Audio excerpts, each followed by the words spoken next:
Good evening. Neighbors and residents in Richmond tell me they hunkered down last night, anxiously awaiting those storms to pass as wind, rain, and even hail pelted their cars, their windows, and of course their roofs. Now, speaking of roofs, take a look at this. This was peeled right off an apartment complex over my shoulder here, right off East Main in downtown Richmond. There's still parts and pieces flapping in the wind there on top, and we have additional measures there behind me. People tell me that this was a wild night that they don't wish to repeat.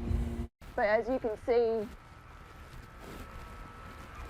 all these windows, I mean, hail like that big was in our floor. Leanne Lewis was woken up by the sound of shattering glass inside her apartment Sunday night. Her boyfriend scooping her up, taking her to the bathtub to wait out Mother Nature's wrath. And then eventually we stepped outside and we could just see like all the rain and the trees just bending over. And then once it let up, we got on the road and went down Red House, and I mean, trees everywhere. The property manager tells me the Parkcrest Court complex is only 2 years old, and last night's storm left them with 142 broken windows. Most of the damage concentrated on the south side of the building.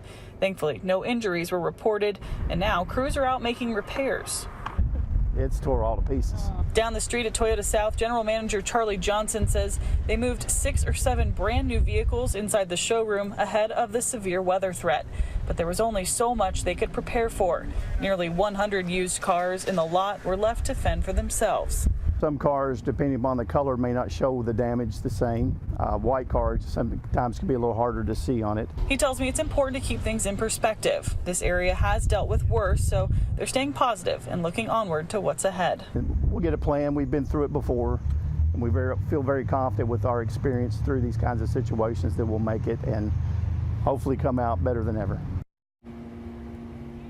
We've seen a lot of people out today just trying to clean up so much debris in their yards. We've seen down tree limbs, a lot of them laying on properties or even knocking down people's roofs, especially out there on 4 Mile Road. A lot of siding damage, properties that are out there just pelted with golf ball sized hail holes in their buildings. Now, I also want to talk about the safety here. As people are out working to clean up, you really have to be careful because this roof, for example, so many exposed nails out here. As those are working to go clean up and get repairs and talk to their insurance companies, we really want you to wear the proper clothing and make sure you consult the health department if you need to be up to date on your vaccinations. For now, live in Richmond, Kelsey Soto, WKYT.